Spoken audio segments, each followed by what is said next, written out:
Congress BJP ನಾಯಕರ ನಡುವೆ ನಿಲ್ತಾನೆ ಇಲ್ಲ ರಾಮ ಜಟಾಪಟಿ. ಸಿದ್ದರಾಮಯ್ಯ ವಿರುದ್ಧ ಮುಂದುವರೆದಿದೆ ಮಾಜಿ ಶಾಸಕ ಸಿಟಿ ರವಿ ವಾಗ್ದಾಳಿ. ಕೈ ಕಮಲದ ನಡುವೆ ನಿಲ್ತಾ ಇಲ್ಲ ರಾಮನ ಜಟಾಪಟಿ. ಸಿಎಂ ವಿರುದ್ಧ ಸಿಟಿ ರವಿ ವಾಗ್ದಾಳಿ ಮುಂದುವರೆದಿದೆ. ಅವರು ನಿಲ್ಲಿಸ್ತಾ ಇಲ್ಲ, ಇವರು ಸ್ಟಾಪ್ ಮಾಡ್ತಾ ಇಲ್ಲ. ರಾಮನ ಗುಣ ಬರಲಿ ಎಂದು ಸಿದ್ದರಾಮಯ್ಯಗೆ ಅವರ ತಂದೆ ಹೆಸರಿಟ್ಟಿದ್ದಾರೆ. ವಾರಣಾಸಿ ಜ್ಞಾನವ್ಯಾಪಿ ಮಸೀದಿಯಲ್ಲಿ ಕನ್ನಡದ ಲಿಪಿ ಪತ್ತೆಯಾಗಿದೆ.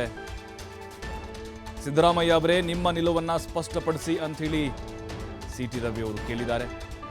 ಮುಂದೊಂದು ದಿನ ಅಲ್ಲೂ ಒಂದು ಭವ್ಯ ಮಂದಿರ ಕಟ್ತೇವೆ, ಜ್ಞಾನವ್ಯಾಪಿ ಇದೆಯಲ್ಲ ಅಲ್ಲಿ, ಆಗ ನಾನು ಹಿಂದೂ ವಿಭೂತಿ ಧರಿಸಿ ಬರ್ತೀನಿ ಎಂಬ ನಾಟಕ ಬೇಡ, ಈಗ ನಿಮ್ಮ ನಿಲುವು ಸ್ಪಷ್ಟಪಡಿಸಿ ಅಂತ ಪ್ರಶ್ನೆಗಳ ಮೇಲೆ ಪ್ರಶ್ನೆಯನ್ನು ಹಾಕಿದ್ದಾರೆ.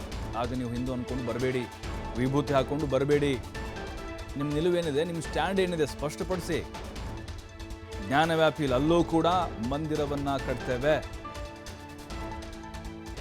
ನಿಮ್ಮ ತಂದೆ ಹೆಸರಿಟ್ಟಿದ್ದು ರಾಮನ ಗುಣ ಬರಲಿ ಅಂತ.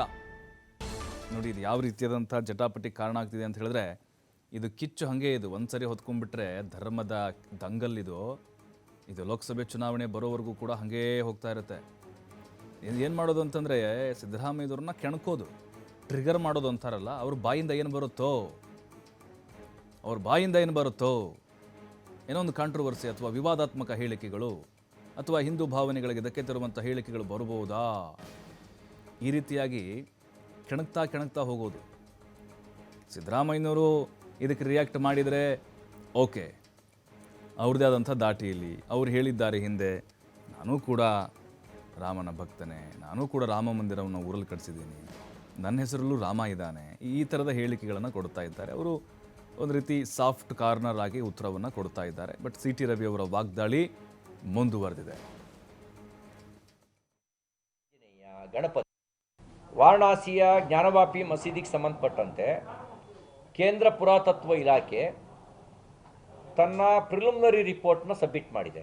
ಆ ರಿಪೋರ್ಟ್ನಲ್ಲಿ ಕನ್ನಡ, ತಮಿಳು, ಸಂಸ್ಕೃತ ಶಾಸನದ ಜೊತೆಗೆ 36ಕ್ಕೂ ಹೆಚ್ಚು ದೇವಾನುದೇವತೆಗಳ ಭಗ್ನಗೊಂಡಂಥ ವಿಗ್ರಹಗಳು ಪತ್ತೆಯಾಗಿದೆ. ಶಿವಲಿಂಗ, ಆಂಜನೇಯ, ಗಣಪತಿ, ದ್ವಾರಪಾಲಕರು, ಇವೆಲ್ಲ ಭಗ್ನಗೊಂಡಂಥ ವಿಗ್ರಹಗಳು ಪತ್ತೆಯಾಗಿದ್ದಾವೆ. ಆ ಕಾಲದ ದಾಖಲೆಗಳಲ್ಲಿ ಹೇಳಿದ್ದಾನೆ. ನಮ್ಮ ನಿಲುವು ಸ್ಪಷ್ಟ ಇದೆ, ಸೌಹಾರ್ದ ಸೃಷ್ಟಿಯಾಗತ್ತೆ ಅನ್ನೋದು ನಮ್ಮ ನಿಲುವಿದೆ. ನಾನೂ ಹಿಂದೂಗಳು ಅಂತ ಹೇಳ್ಕೊಳ್ಳೋ ಸಿದ್ದರಾಮಯ್ಯನವ್ರ ನಿಲುವೇನು ಸ್ಪಷ್ಟಪಡಿಸ್ಲಿ. ಮುಂದೊಂದು ದಿನ ಭವ್ಯ ಮಂದಿರ ಅಲ್ಲೂ ಕಟ್ತೀವಿ. ಅಯೋಧ್ಯೆ ಅಷ್ಟೇ ಆಗಿರುವಂಥ ಭವ್ಯ ಮಂದಿರ ನಿರ್ಮಾಣವನ್ನು ಕಾಶಿಯಲ್ಲಿ ಕಟ್ಟಬೇಕು ಅನ್ನೋದು ನಮ್ಮ ಹಂಬಲ ಇದೆ. ಅಷ್ಟು ಕಟ್ತೀವಿ. ಆಗ ನಾನು ಹಿಂದೂ, ನಾನು ವಿಭೂತಿ ಧರಿಸೇ ಹೊರಗಡೆ ಬರ್ತೀನಿ ಅಂತ ನಾಟಕ ಆಡೋದು ಬೇಡ. ಈಗ ನಿಮ್ಮ ನಿಲುವೇನು ಹೇಳಿ. ಮತ್ತಷ್ಟು ಮಾಹಿತಿ ರಾಜ್ಕುಮಾರ್ ನೀಡ್ತಾರೆ. ರಾಜ್ಕುಮಾರ್, ನೋಡ್ತಾ ಇದ್ದೀವಿ ರಾಮ ಜಟಾಪಟಿ ಮುಂದುವರಿತಾನೆ ಇದೆ. ಸಿಟಿ ರವಿ ಅವರು ಈಗ ಬಿಡಂಗೆ ಕಾಣಿಸ್ತಾ ಇಲ್ಲ ಲೋಕಸಭೆ ಚುನಾವಣೆ ಬರೋವರೆಗೂ ಕೂಡ. ಅಂದರೆ ಒಂದು ರೀತಿ ಮತ್ತೆ ಕೆದಕುವಂತಹ ಪ್ರಯತ್ನಗಳ ಅವ್ರ ಬಾಯಿಂದ ಏನು ಬರುತ್ತೆ, ಮತ್ತದು ವಿವಾದಕ್ಕೆ ಕಾರಣ ಆಗ್ಬೋದು, ಈ ರೀತಿ ಲೆಕ್ಕಾಚಾರಗಳಿರ್ಬೋದಾ ಅಂತ. ಖಂಡಿತವಾಗ್ಲೂ ಪ್ರಭು, ಏನು ಅಂತ ಹೇಳಿದ್ರೆ, ಈಗ ಜ್ಞಾನವ್ಯಾಪಿ ಮಸೀದಿಗೆ ಸಂಬಂಧಪಟ್ಟಂತೆ ಮುಖ್ಯಮಂತ್ರಿ ಸಿದ್ದರಾಮಯ್ಯನವರಿಗೆ 10 ಹಲವು ಪ್ರಶ್ನೆಗಳನ್ನ ಮಾಜಿ ಸಚಿವರಾಗಿದ್ದಂತಹ ಸಿಟಿ ರವಿ ಅವರು ಹಾಕಿರುವಂತದ್ದು.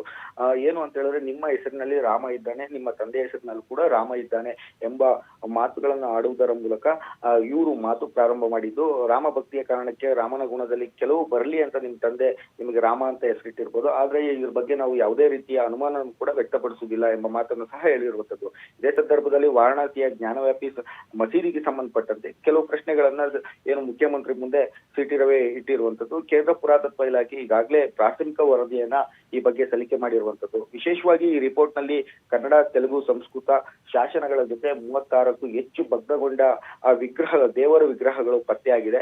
ಇಲ್ಲಿ ಅಂಗೈ ಹುಣ್ಣಿಗೆ ಯಾವುದೇ ರೀತಿಯ ಕನ್ನಡಿ ಹಿಡಿಯುವಂತ ಅವಶ್ಯಕತೆ ಇಲ್ಲ. ಅಲ್ಲಿ ದೇವಾಲಯ ಇತ್ತು ಎಂಬುದು ಸ್ಪಷ್ಟ.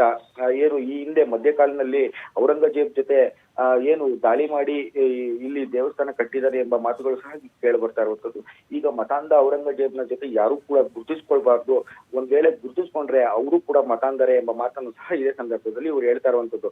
ಒಟ್ಟಾರೆ ಮುಸ್ಲಿಮರೇ ಹೇಳೋ ಪ್ರಕಾರ ಏನು ವಿವಾದಿತ ಜಾಗದಲ್ಲಿ ನಮಾಜ್ ಮಾಡುವುದು ಆರಾಮ ಅಂತ ಹೇಳ್ತಾರೆ, ಆದ್ರೆ ವಿವಾದಿತ ಜಾಗದಲ್ಲಿ ನಿಜವಾಗ್ಲೂ ನಮಾಜ್ ಮಾಡುವುದು ಆರಾಮಾಗುತ್ತೆ. ಆದ್ರೆ ನಮ್ಗೆ ಅದು ಪವಿತ್ರ ಜಾಗ, ನೀವು ಆ ಜಾಗವನ್ನ ಗೌರವಿತವಾಗಿ ಬಿಟ್ಕೊಡ್ಬೇಕು ಎಂಬ ಮಾತನ್ನು ಸಹ ಹೇಳಿರುವಂತದ್ದು. ನಿಮ್ಮ ಪೂರ್ವಿಕರು ಮಾಡಿರುವಂತಹ ತಪ್ಪಿಗೆ ನೀವು ಯಾವುದೇ ಕಾರಣಕ್ಕೂ ಹೊಣೆ ಆಗ್ಬಾರ್ದು. ಅಲ್ಲದೆ ನೀವು ಸಮರ್ಥನೆ ಕೂಡ ಮಾಡ್ಕೊಬಾರ್ದು. ಒಂದ್ ವೇಳೆ ನೀವು ಸಮರ್ಥನೆ ಮಾಡ್ಕೊಂಡಿದ್ದೆ ಆದ್ರೆ ನೀವು ಪಾಪಿಗಳಾಗ್ತೀರಾ ಎಂಬ ಮಾತನ್ನು ಸಹ ಇಲ್ಲಿ ಹೇಳಿರುವಂತದ್ದು.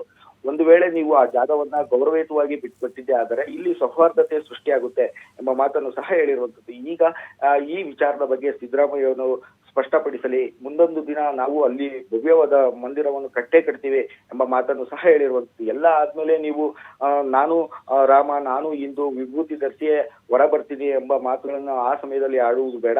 ಈಗ ನಿಮ್ಮ ಮಾತು ಸ್ಪಷ್ಟಪಡಿಸಿ ಎಂಬ ಮಾತನ್ನು ಸಹ ಇದೇ ಸಂದರ್ಭದಲ್ಲಿ ಇವರು ಹೇಳ್ತಾ ಇರುವಂತದ್ದು. ಪ್ರಭು, ಅಂದರೆ ರಾಜ್ಕುಮಾರ್ ಈಗ ಯಾವುದೋ ಒಂದು ವಿವಾದಗಳು ಅಥವಾ ಘಟನೆಗಳು ಅದು ತಾರ್ಕಿಕ ಅಂತ್ಯ ಕಂಡರೂ ಕೂಡ ಅದನ್ನ ಜೀವಂತವಾಗಿರಿಸುವಂತಹ ಪ್ರಯತ್ನಗಳ ಅಂತ? ಖಂಡಿತವಾಗ್ಲೂ ಈ ವಿಚಾರ ಈಗ ಕೋರ್ಟ್ನಲ್ಲಿ ಇದೆ.